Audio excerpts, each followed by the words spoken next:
बिस्मिल्लाहिर्रहमानिर्रहीम। आपको अपने यूट्यूब चैनल के ऊपर खुशामदीद कहेंगे। एक और अहम मामला है, सेनेट इंतखाबात हो गए हैं। 2.5 साल हुकूमत अपने मुद्दत पूरी कर चुकी है।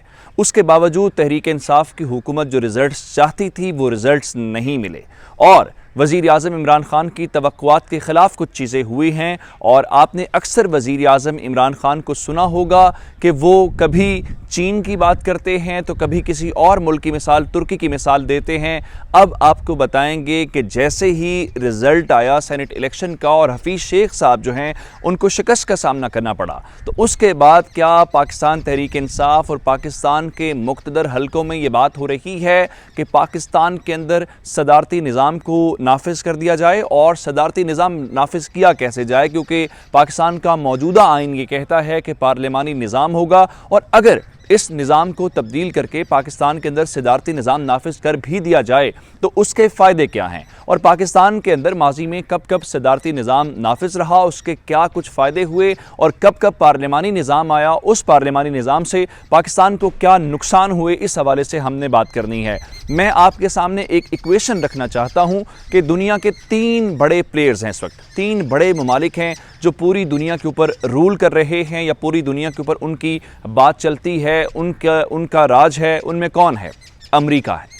वहाँ पे कौन सा निज़ाम है? सदारती निज़ाम है। उसके मुकाबले में या उससे पहले कौन सी बड़ी ताकत थी जिसको सोवियत यूनियन या आम ज़बान के अंदर आप रूस कहते हैं, तो वहाँ पे कौन सी ताकत थी? वहाँ पे भी सदारती निज़ाम जो है वो नाफिज है। इसके अलावा आजकल जिस मुल्क के बहुत चर्चे हैं और वज़ीर आज़म इमरान खान उसकी तारीफ़ करते हुए दिखाई देते हैं, वो कौन सा मुल्क है और कौन सा निज़ाम है? चीन है। चीन के अंदर कौन सा निज़ाम है? सदारती निज़ाम है। इसके अलावा वज़ीर आज़म इमरान खान के एक करीबी दोस्त और पाकिस्तान का करीबी दोस्त मुल्क जो पाकिस्तान और मुस्लिम उम्मा के बहुत सारे मसाइल के ऊपर गुफ्तगू करता हुआ नज़र आता है और उन मसाइल की निशानदही करता है। और मुस्लिम उम्मा का नया लीडर सामने आया है जिसको आप तुर्की कहते हैं, जहाँ पे सल्तनत उस्मानिया ख़त्म हुई थी, खिलाफत का निज़ाम जहाँ पे ख़त्म हुआ और वहाँ पे अब तैयब उर्दगान एक मजबूत सदर के तौर पर जिन्हें 2030 तक इक़्तिदार में रहना है वो हमारे सामने दिखाई देते हैं। अब ऐसे में पाकिस्तान की मिसाल ले लेते हैं कि पाकिस्तान के अंदर क्या हुआ। पाकिस्तान के अंदर इससे पहले पार्लिमानी निज़ाम था और उस पार्लिमानी निज़ाम की जगह पे सदारती निज़ाम नाफिज किया गया और हमने देखा कि अयूब खान पाकिस्तान के पहले ऐसे सदर थे जो मुकम्मल तौर पे बाइख्तियार थे, जो सदारती निज़ाम था। और 1956 का आइन मनसूख करने के बाद जो 1962 का आइन बना था वो सदारती निज़ाम के ऊपर था। और उसके बाद हमने देखा कि भुट्टो साहब की हुकूमत ख़त्म होने के बाद उसके बाद जनरल ज़ियाउल हक की हुकूमत आई। फिर जब नवाज शरीफ की हुकूमत ख़त्म हुई तो उस वक्त भी जो निज़ाम आया वो सदारती निज़ाम था जिसमें जनरल मुशर्रफ जो थे वो बरसर इक़्तिदार थे। अब इन तमाम निज़ामों के दौरान या इन हुकूमतों के दौरान, ख़ासकर जनरल अयूब के दौर में, पाकिस्तान के अंदर कहा जाता है कि उस दौर में इंडस्ट्री बढ़ी और उस ज़माने में पाकिस्तान के अंदर बहुत ज़्यादा तरक्की हुई, डैम्स बनाए गए, बाकी काम हुए। उसके बाद जो जनरल ज़िया का टाइम है उस टाइम में पाकिस्तान ने अपना जो एटमी प्रोग्राम है वो भी मुकम्मल किया। फिर जनरल मुशर्रफ का निज़ाम आ जाता है। जनरल मुशर्रफ के दौर में पाकिस्तान के अंदर डेवलपमेंट हुई, तरक्की हुई, इंफ्रास्ट्रक्चर बहुत बेहतर हुआ। पाकिस्तान के अंदर जो इस हवाले से बल्दियाती निज़ाम है वो मजबूत हुआ। अब इस वक्त बहस क्या है? क्या वाक़तन इमरान खान सदारती निज़ाम की जानिब जाना चाहते हैं? क्योंकि इमरान खान के ऊपर तो सब लोगों का इत्तेफाक है और सब लोग उनके मुखालिफिन भी मानते हैं कि वो पाकिस्तान के अंदर तब्दीली चाहते हैं और पाकिस्तान के अंदर एक ऐसा निज़ाम लाना चाहते हैं जिसके अंदर वो मुल्क की इज़्ज़त में इजाफ़ा कर सके। लेकिन सब लोग ये मानते हैं, उनके मुखालिफिन भी, कि वो तो बड़े अच्छे इंसान हैं, वो तो ईमानदार इंसान हैं, या उनके अंदर ये लगन ज़रूर है कि कुछ बेहतरी आनी चाहिए, लेकिन उनको टीम अच्छी नहीं मिली। तो इसका मतलब यह है टीम कहाँ से मिलेगी? इमरान खान ये कहते हैं कि मैं फरिश्ते की टीम बनाऊंगा, इन्हीं लोगों में से जो पार्लियामान में मुंतखब होकर आते हैं। और वो लोग कैसे मुंतखब होते हैं? वो यूसुफ रज़ा गिलानी के इंतखाब के दौरान आपने देख लिया है। तो पाकिस्तान के अंदर एक बार फिर से ये बहस शुरू हो रही है कि क्या पार्लियामानी निज़ाम ही आखिरी चीज़ है या इसकी बजाय पाकिस्तान के अंदर सदारती निज़ाम नाफिज किया जा सकता है। और इमरान खान और दीगर जो लोग हैं ये समझते हैं कि पाकिस्तान की इज़्ज़त में इजाफ़ा होना चाहिए।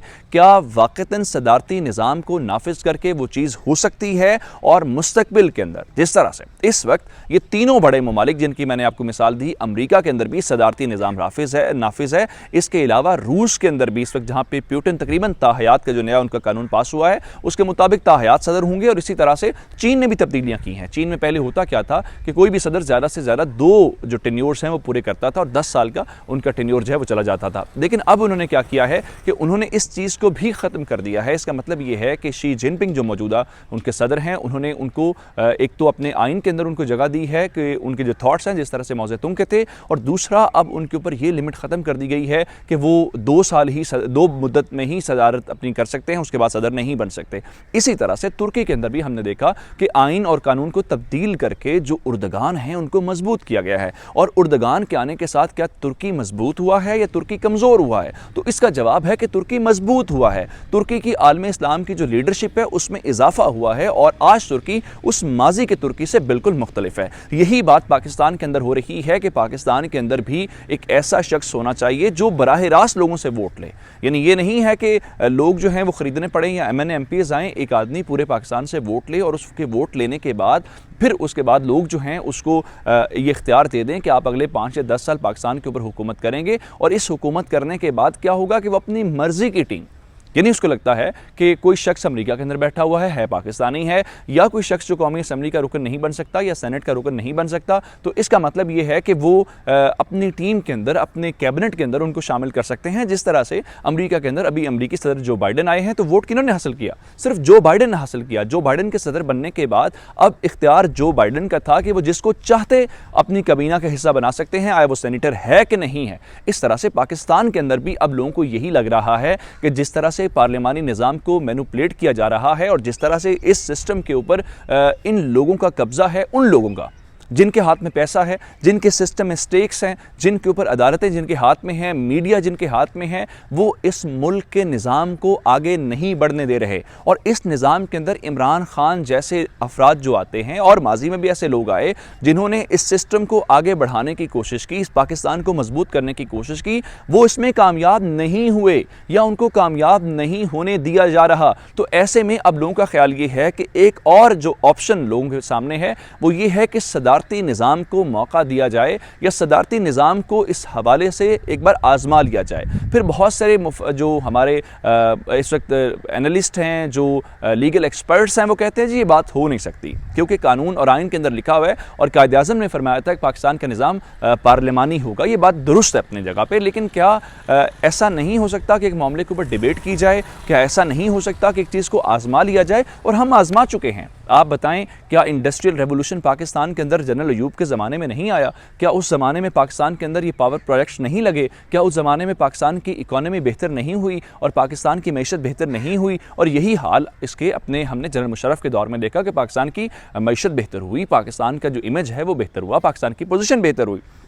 अब ऐसे में हमने यही समझना है कि एक बार इस निज़ाम को मौका दिया जाना चाहिए, और हमें लगता है कि इमरान खान भी इस निज़ाम के ऊपर कन्विंस्ड है। और शायद इमरान खान अब जो हैं इस जमहूरियत के साथ, इस पार्लियामेंट के साथ, जहाँ पे वो एक बाइख्तियार वज़ीर आज़म होकर फैसले नहीं कर सकते, वो सदारती निज़ाम की तरफ जाएंगे। और वज़ीर आज़म इमरान खान एक ऐसी ही शख्सियत है जो मुकम्मल तौर पर इख्तियार अपने हाथ में रख के अपनी मर्ज़ी के लोगों को ला के इस निज़ाम की कामयाबी के लिए काम कर सकते हैं। आखिर में हमारा यूट्यूब चैनल सब्सक्राइब कीजिएगा। शुरू में इसलिए नहीं कहते, आमतौर पर सारे लोग आपको यही कहते हैं, लेकिन अगर आपको हमारा कंटेंट पसंद आया है, हमारी वीडियो पसंद आई है, और आप फिर हमारा चैनल ज़रूर सब्सक्राइब कीजिए और बेल आइकॉन के ऊपर क्लिक कीजिए। आपका बहुत शुक्रिया।